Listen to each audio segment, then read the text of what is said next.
बिहार चुनाव में कई सीटों पर महागठबंधन और एनडीए के बीच कांटे की टक्कर है और इन्हीं में से एक सीट है गया जिले की बेलागंज विधानसभा। यह सीट आरजेडी का गढ़ मानी जाती है और यहां यादव मुस्लिम समीकरण प्रभावी भी है और इसीलिए चुनाव में आरजेडी और जेडीयू दोनों ही की तरफ से यादव उम्मीदवारों पर दांव खेला गया है। क्या है इस सीट पर चुनावी तैयारी, इस रिपोर्ट में देखिए।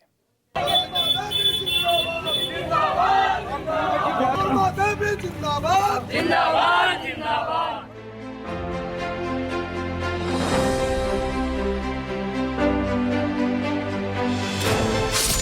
बेलागंज का चुनावी रण, यादव वर्सेस यादव में टक्कर। मगध के ऐतिहासिक और राजनीतिक विरासत का हिस्सा माने जाने वाला बेलागंज गया शहर से करीब 25 किलोमीटर दूर मौजूद है और फल्गु नदी के करीब बसा हुआ है। गया और बोध गया से करीब होने की वजह से यहाँ बौद्ध और हिंदू परंपराओं का गहराई से जुड़ाव भी दिखता है। बेलागंज सामान्य वर्ग की सीट है, लेकिन यहाँ का सामाजिक ताना बाना ऐसा है कि चुनावी समीकरण साधना चुनौती भी बन जाता है। ऐतिहासिक और राजनीतिक विरासत का महत्वपूर्ण हिस्सा बेलागंज विधानसभा क्षेत्र। बेलागंज विधानसभा क्षेत्र यूं तो आरजेडी का अवैध किला माना जाता था, लेकिन 2024 में इस अवैध किला को भेदने का काम किया नीतीश कुमार का जदयू ने MY समीकरण को ध्वस्त कर दिया। अब एक बार फिर से दो यादव उम्मीदवार आमने सामने हैं। अब देखना होगा कि इस किले का सरदार कौन होता है। आमने सामने हैं, अब देखना होगा कि इस किले का सरदार कौन होता है। बेलागंज सीट 1962 में स्थापित की गई थी। अब तक यहाँ 17 बार विधानसभा का चुनाव हो चुका है, जिसमें 2 उपचुनाव भी शामिल हैं। इस सीट पर पहले कुछ साल तक कांग्रेस का दबदबा रहा, लेकिन फिर आरजेडी ने इस सीट पर कब्जा कर लिया और इसे अभेद किला बना दिया।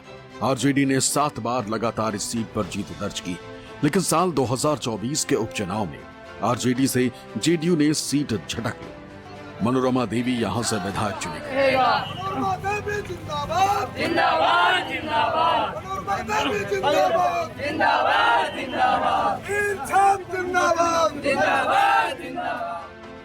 2025 के विधानसभा चुनाव में फिर बेलागंज सीट से मनोरमा देवी को जेडीयू उम्मीदवार बनाया गया।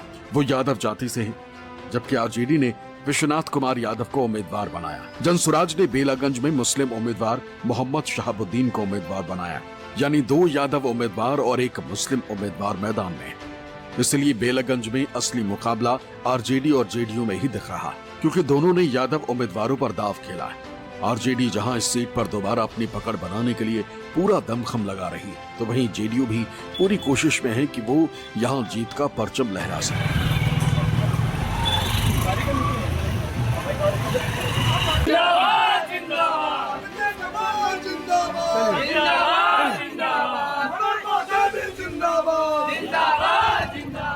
जेडीयू के मौजूदा विधायक मनोरमा देवी गांव-गांव घूमकर चुनाव प्रचार कर रही हैं, लोगों से मिल रही हैं।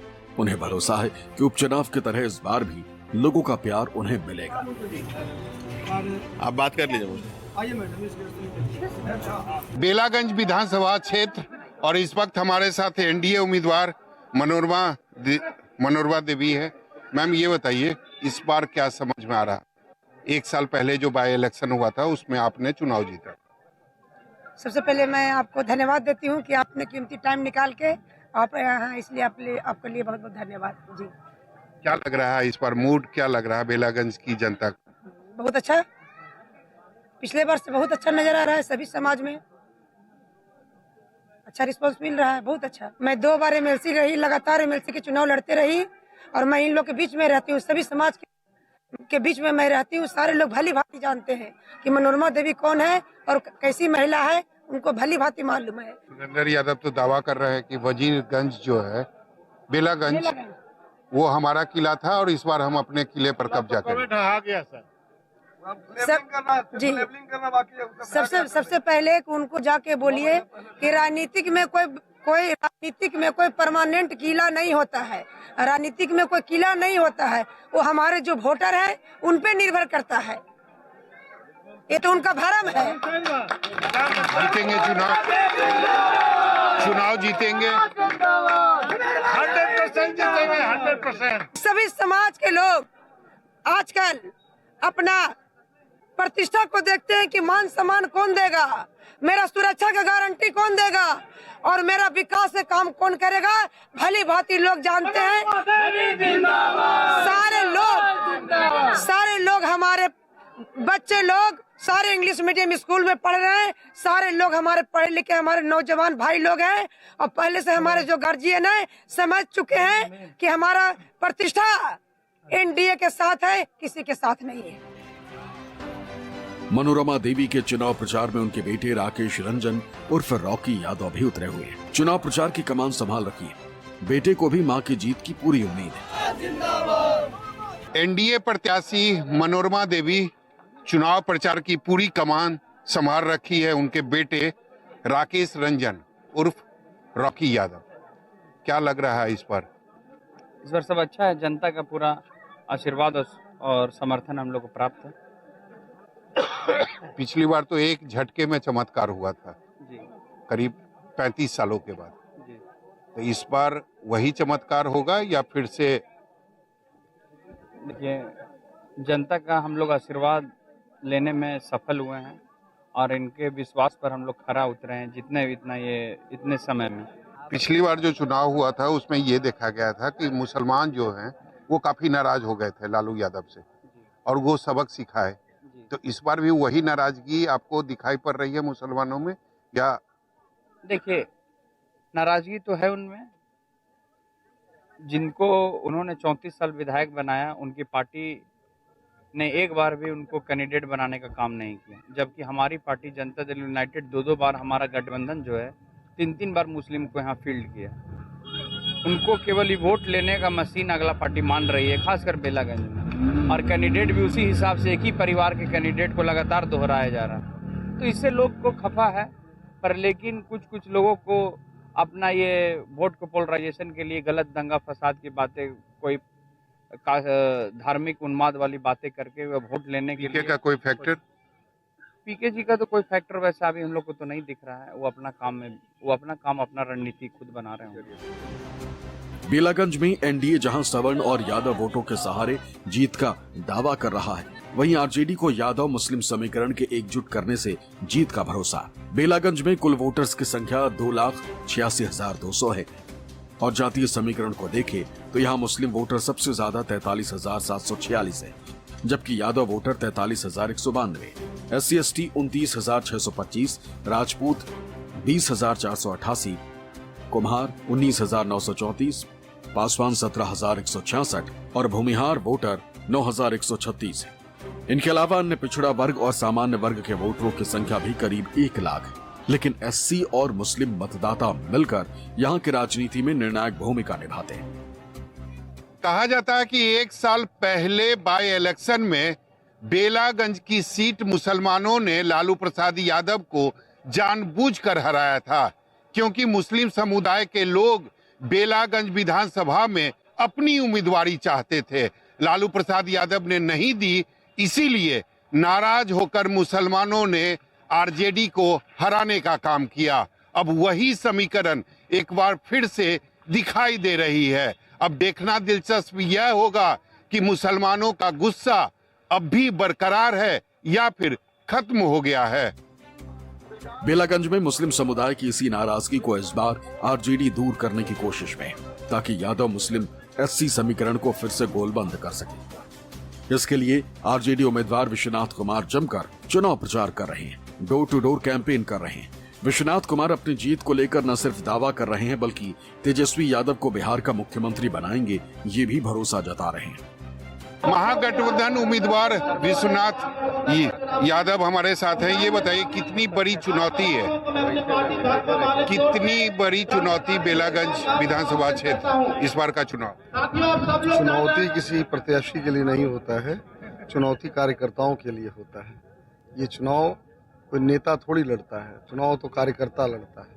नेता सिर्फ एक चेहरा होता है जो किसी पार्टी का प्रतिनिधित्व करता है, इससे ज्यादा और कुछ होता नहीं। पिछली बार चूक हो गई थी? बिल्कुल हो गई थी, और गलतियों से ही सीख ली जाती है।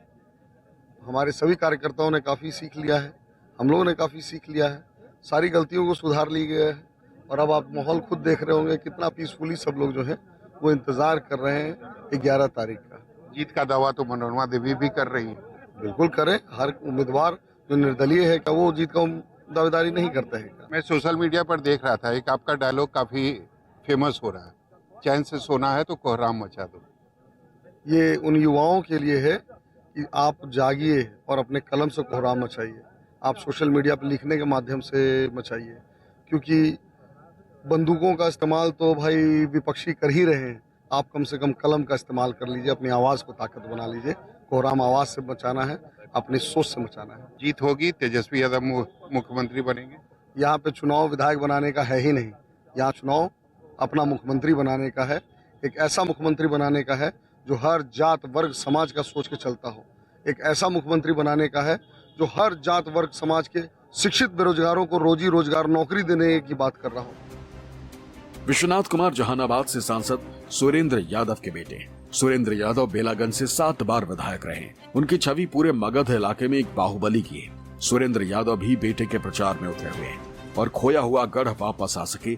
सुरेंद्र यादव भी मानते हैं कि मुस्लिम वोटर्स की नाराजगी की वजह से 2024 के उपचुनाव में आरजेडी को हार मिली थी, लेकिन अब की बार उन्हें पूरा साथ मिलेगा। हमारे साथ सांसद सुरेंद्र यादव है। सर, ये बताइए इस बार क्या नतीजे रहेंगे बेलागंज विधानसभा का? देखिए, पिछले बार जो चुनाव हुआ था जिसमें विश्वनाथ जी चुनाव हार गए, उसका कारण था कि बहुत सा चाल चल गया था। जैसे ओवैसी को पार्टी अपना यहाँ उतार दिया। हमारा जो अपना वोट है आरजेडी का, वो 65,000 दम एक मुश्त से वोट है, तो हमको 65,000 एक मुश्त से वोट आ गया था। परंतु जो हमारा जीतने वाला वोट था वो मुसलमान भाई का था। बेला जो है, यहाँ मेरे मालिक लोग रहते हैं और बेला में कब्जा नहीं, आशीर्वाद की जरूरत है। इस बार आशीर्वाद विश्वनाथ जी को मिलेगा, कोई रोक नहीं सकता है। कब्जा नहीं, आशीर्वाद की जरूरत है। इस बार आशीर्वाद विश्वनाथ जी को मिलेगा, कोई रोक नहीं सकता है। आरजेडी के चुनाव प्रचार में बॉलीवुड का तड़का भी लग रहा है। लोगों को लुभाने के लिए स्थानीय नकली शाहरुख खान भी पहुंचे। आरजेडी उम्मीदवार को वोट देने की अपील करते नजर आ रहे हैं। शाहरुख खान के अंदाज में कहा जाए तो अभी जिस जगह पे, जिस स्थान पे हम खड़े हैं, इस जगह के माध्यम से हम बोलना चाहते हैं कि पार्टी अगर बेलागंज के पड़ाव पे रखोगे तो मेहमान नवाजी के लिए पठान तो आएगा और साथ में लालटेन भी जलाएगा। अपनी कुर्सी की पेटी बांध लो, बेला का मौसम बिगड़ने वाला है।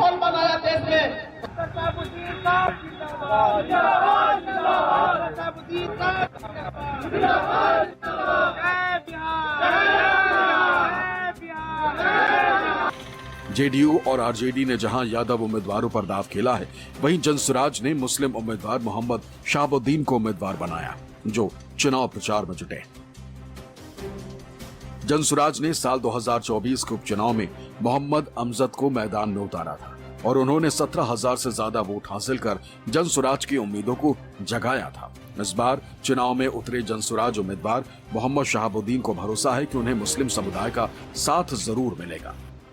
जनसुराज पार्टी के उम्मीदवार मोहम्मद शहाबुद्दीन इस वक्त हमारे साथ हैं और 2024 में जो बाई इलेक्शन हुआ था, बेलागंज का इतिहास बदल दिया था और उस समय यह भी कहा जा रहा था कि मुस्लिम समुदाय के लोगों के बीच एक नाराजगी थी क्योंकि उनका उम्मीदवार नहीं था। इस वजह से लालू यादव को सबक सिखाया गया।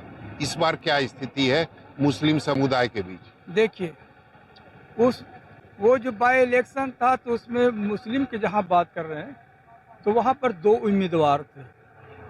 एक तो ओवैसी साहब के उम्मीदवार थे और एक हम लोग का जनसुराज के उम्मीदवार थे।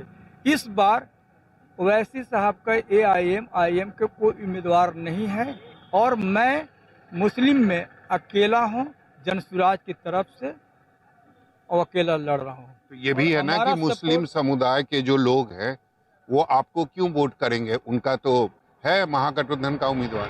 नहीं, ऐसा नहीं।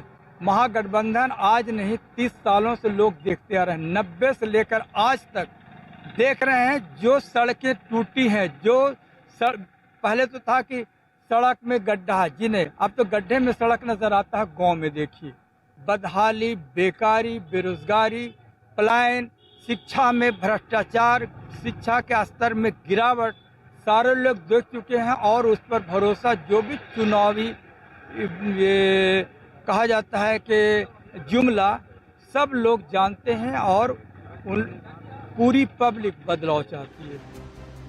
बेलागंज में जहां चुनावी रण जाति समीकरणों पर टिका है, वहीं लोगों के बीच ये विकास भी अहम मुद्दा है। खास बात यह है कि गया और बोधगया से करीब होने के बावजूद ये इलाका पर्यटन के लिहाज से पिछड़ा हुआ है। इसके साथ ही सड़क, पानी, स्वास्थ्य, शिक्षा और सिंचाई की समस्या भी गंभीर है। जिंदाबाद, जिंदाबाद,